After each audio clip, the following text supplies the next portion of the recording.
Hello and welcome. I'm really pleased today we have Michael Chambers, who is the founder and executive director of the Cricket Hall of Fame. Good day, Michael. How are you? Hey, Mr. Rudy, I am doing great. How about you? I'm well. I'm well. Thank you very much. And I'm really glad to meet you once again following my recent trip to the Yes, Cricket Hall of Fame. And I'd just like to say thank you very much for your hospitality. And I have your cricket bat as well. So thank you very much indeed. yes, sir. That's why I decided to call this program the Cricket Bat. And that's Oh, I was I was wondering what that sign was, the cricket bat. Okay, now I see. yes, so great.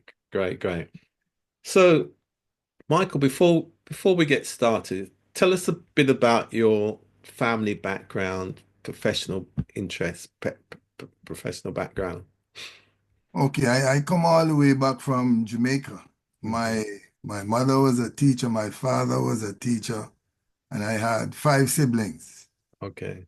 And the sport that I loved the most was cricket. Mhm. I like to toot my horn, so I love to say I was a very good pace bowler when Okay. I was in Jamaica going to college. And in 1968, Jamaica, well, the West Indies decided to institute an under 19 schoolboy cricket where they would go from country to country playing.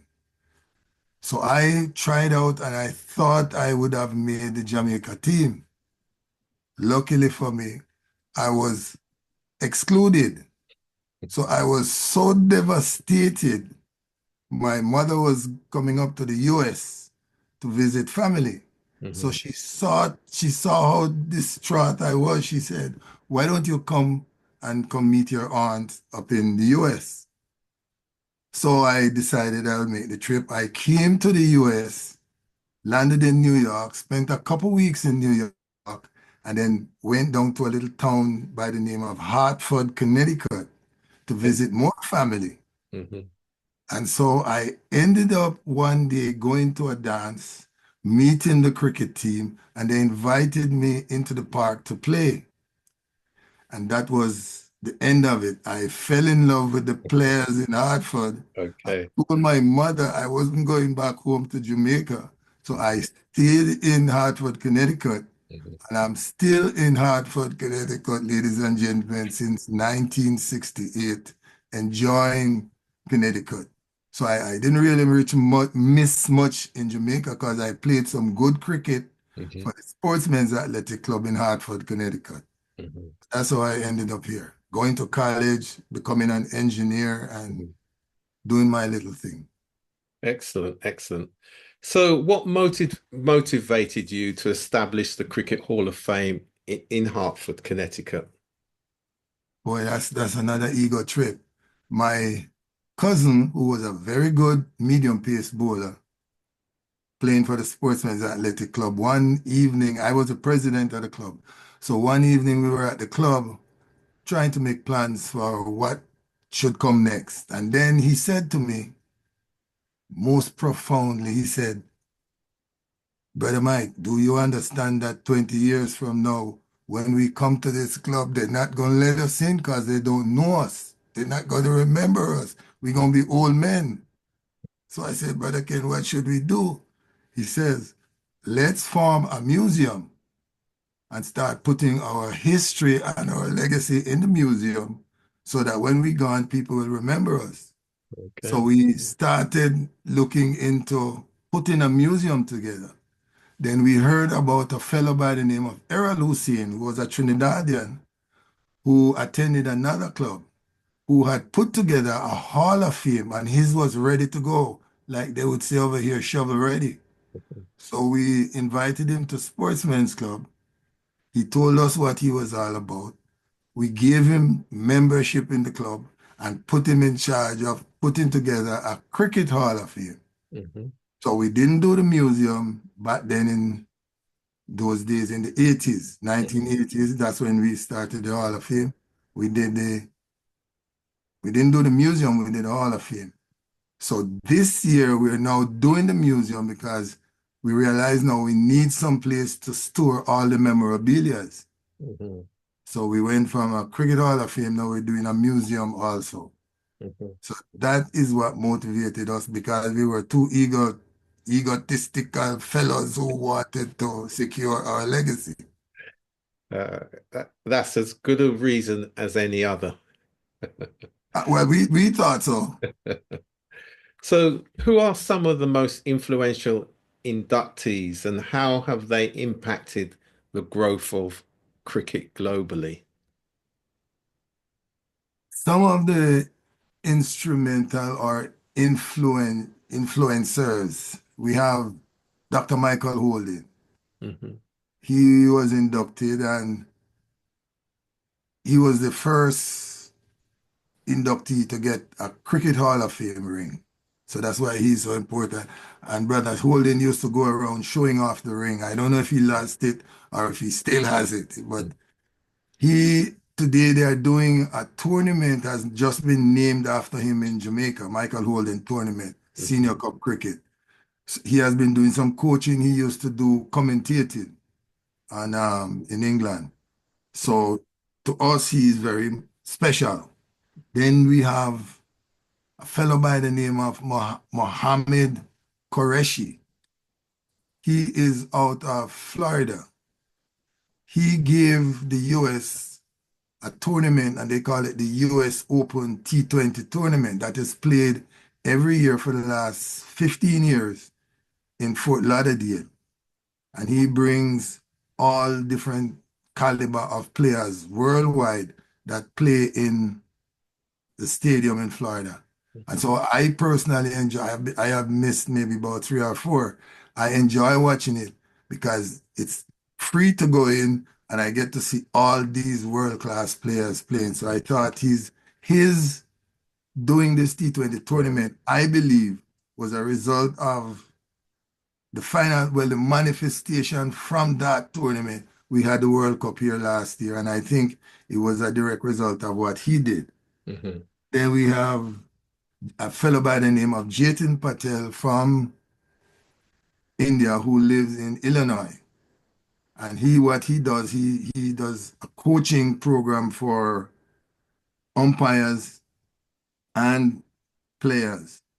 And he's been doing that now for a number of years. And he has been instrumental in getting cricket into a number of states and into a number of colleges. So those are some of the important fellows that we've inducted. Yeah, that's really important. So, in your from your perspective, how has the Cricket Hall of Fame contributed to the promotion of cricket around the world? Because our claim to fame is that we are the first Cricket Hall of Fame in the world. Hmm.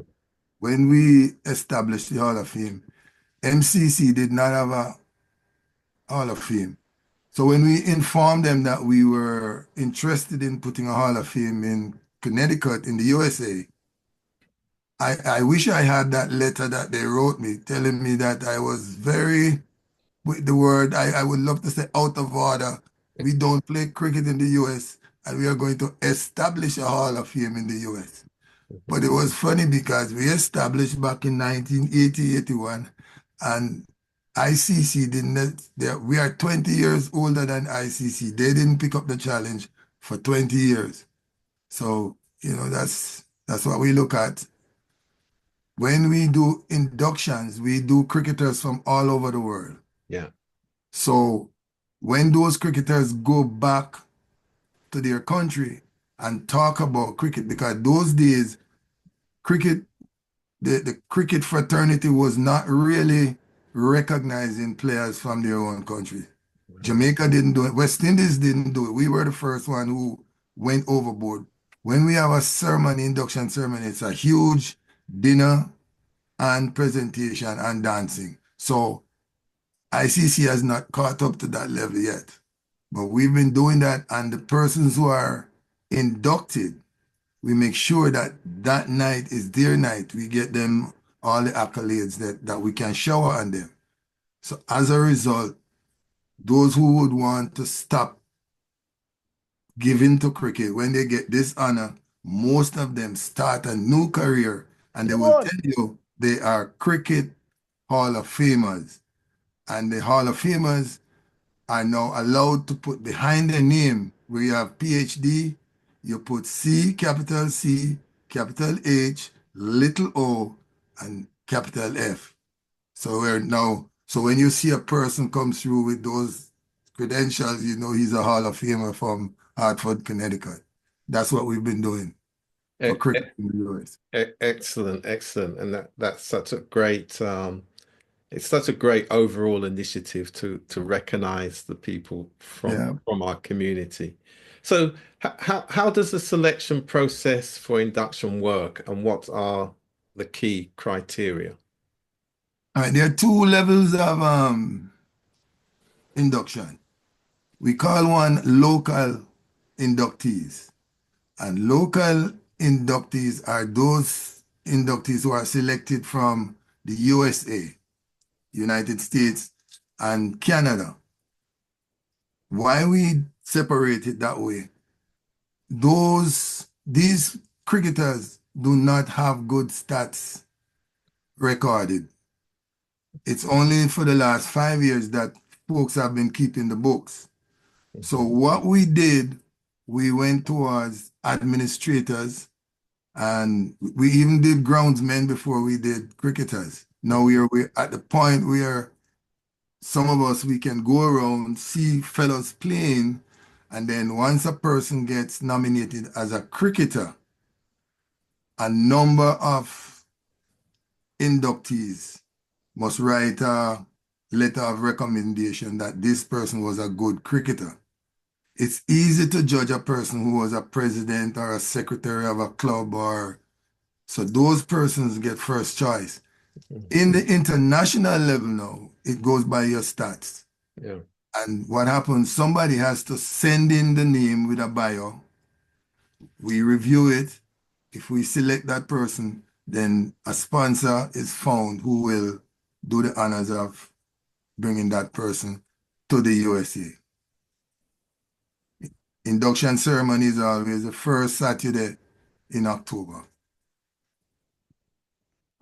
Okay, so how many people over the years have you inducted?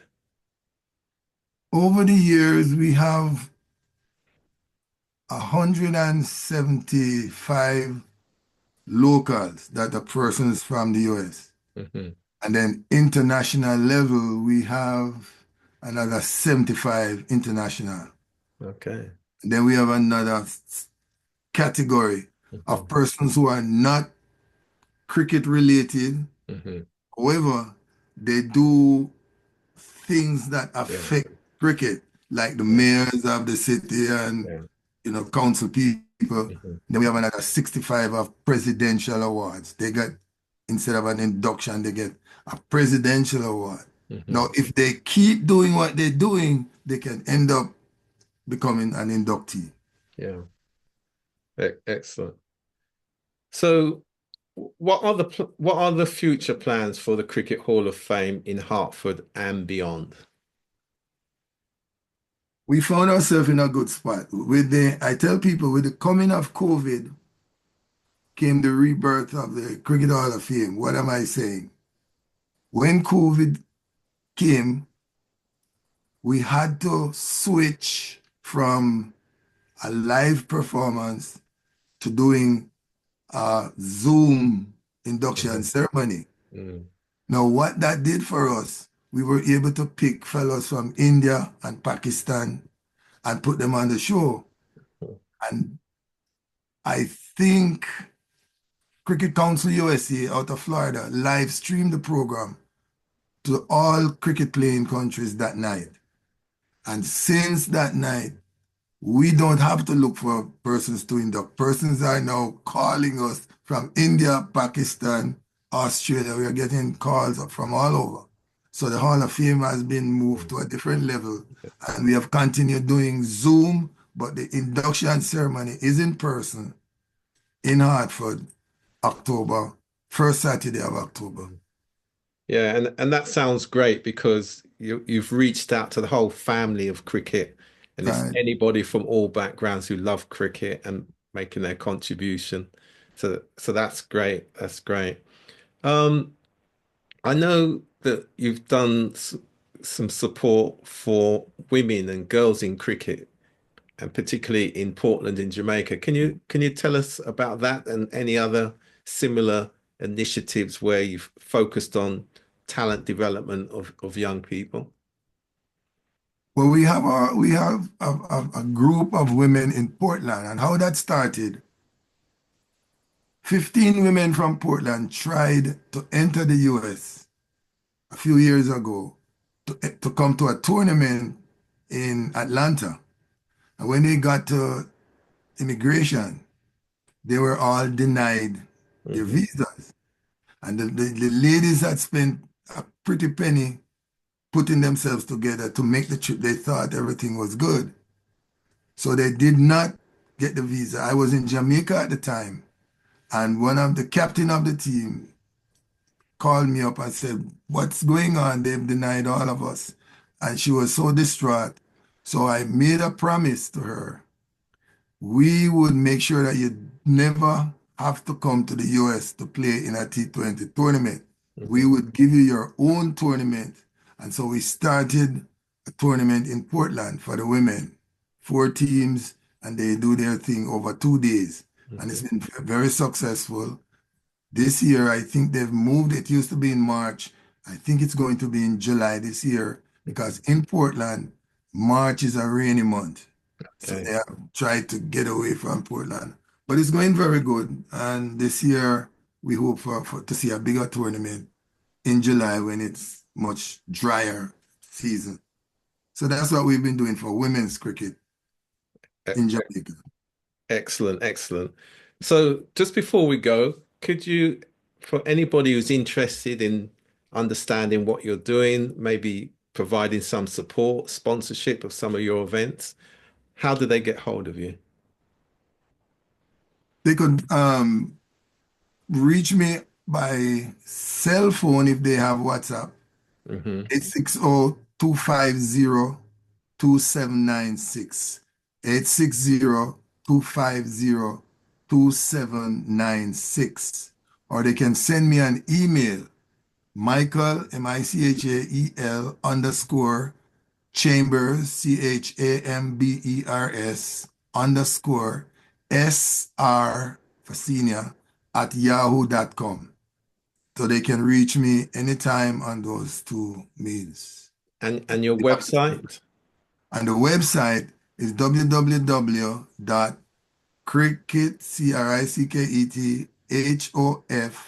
www.crickethof.org. Excellent. crickethof.org. Thank you very much for that, Michael. Yes, sir. Michael Chambers, founder and director of the Cricket Hall of Fame. Thank you and good night. Thank you for having me.